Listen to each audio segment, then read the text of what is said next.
Start. मेरा नाम सिद्धार्थ शर्मा है और मैं 1 साल से आचार्य जी से जुड़ा हुआ हूँ।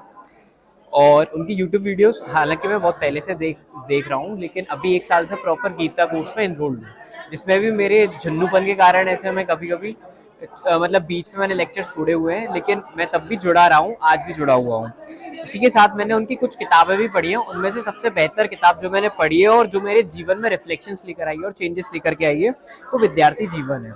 इस वाली किताब के अंदर ऐसे सबसे ज़्यादा मेरे को अपने बारे में समझ में आया। और मेन चीज़, चलो इससे पहले मैं एक क्लियर कर दूं कि अपन ये किताब पढ़ना क्यों है। मतलब कि ये अपन किताब पढ़ते इसीलिए हैं क्योंकि मैं उस टाइम पे क्लियर नहीं था अपने करियर को लेके। एज अ मैं स्टूडेंट हूँ, लेकिन मेरे को नहीं पता कि करना क्या चाहिए, मतलब मेरा काम क्या है, मेरा धर्म क्या है। तो वो चीज़ समझने के लिए मेरे को विद्यार्थी जीवन पढ़नी पड़ी, क्योंकि जब मैंने इसके इंडेक्सेस देखे तो ये बहुत ज़्यादा मैच कर रहे थे मेरे जीवन के सवाल जो हैं।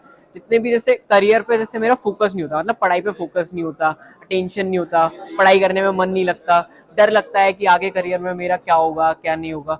तो उसके रिगार्डिंग जैसे अभिभावकों का सीन रहता है कि अभिभावकों ने ऐसे कह दिया ये वाला प्रेशर आ रहा है और ऐसे आ रहा है, तो मेरे को समझ नहीं आता कि मैं क्या करूं उस टाइम पे, कि इनकी भी माननी है उनकी भी माननी है, ये 50 चीजें, और मुझे भी ऐसे पैसे कमाने हैं। क्योंकि सीधी बात है कि आज के दिन में दिखता है पैसा पैसा पैसा। और दूसरी जेई मेंस था, जेई मेंस हो नहीं पाया, तो टियर 3 कॉलेज में हूँ। अब समझ नहीं आता कि अब आगे क्या होगा। आईआईटी मिल जाता तो प्लेसमेंट बहुत बड़ा मिल जाता, लेकिन नहीं मिला ऐसा।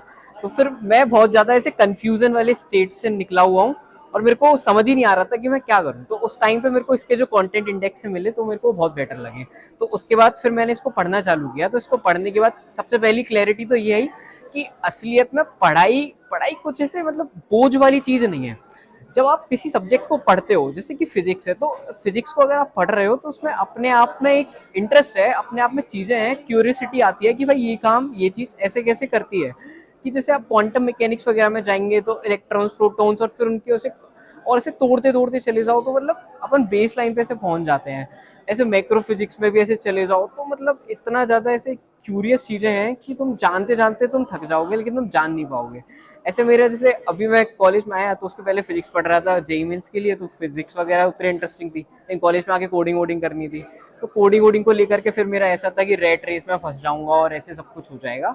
लेकिन अब आज के दिन में जैसे मैंने असलियत में कोडिंग पढ़ना चालू करी, कुछ अच्छे कोडर्स और अच्छे साइंटिस्ट को देखा है मैंने, तो उनसे मैंने जाना है और इस किताब के रिफ्लेक्शन से मैंने जाना है कि कैसे पढ़ाई इंटरेस्टिंग हो सकती है। और उसको जरूरी नहीं सिर्फ तुम पढ़ाई को बोझ मान के करो, पढ़ाई अपनी जगह है और सारी चीज़ें अपनी जगह पर हैं। तो और भी सारी चीज़ों को करते हुए मैं पढ़ाई करता हूँ सिर्फ क्यूरियस वे में, और जिसको थोड़ा साइंटिफिक अप्रोच के साथ करने पे थोड़ा मजा आता है मेरे को। और आज के दिन में मैंने ऐसे कोडिंग भी स्टार्ट करी है, तो जो कि मेरे को बहुत बेटर लगता है, कुछ इनोवेटिव इन टेक्नोलॉजी करने में बहुत बेहतर लगता है। इसीलिए मैं इन सब चीज़ों को और ज़्यादा बेहतर से समझ पाता हूँ। और इसमें ऐसे ही बहुत सारे क्वेश्चंस हैं। अब एक एक क्वेश्चंस के ऊपर बोलूंगा तो इतना छोटे से टाइम लैप्स में नहीं कर पाऊंगा खत्म। तो आप एक बार इसका इंडेक्स गो थ्रू करें और इसके बारे में और जाने, आपको भी बेहतर रहेगा इस चीज़ में।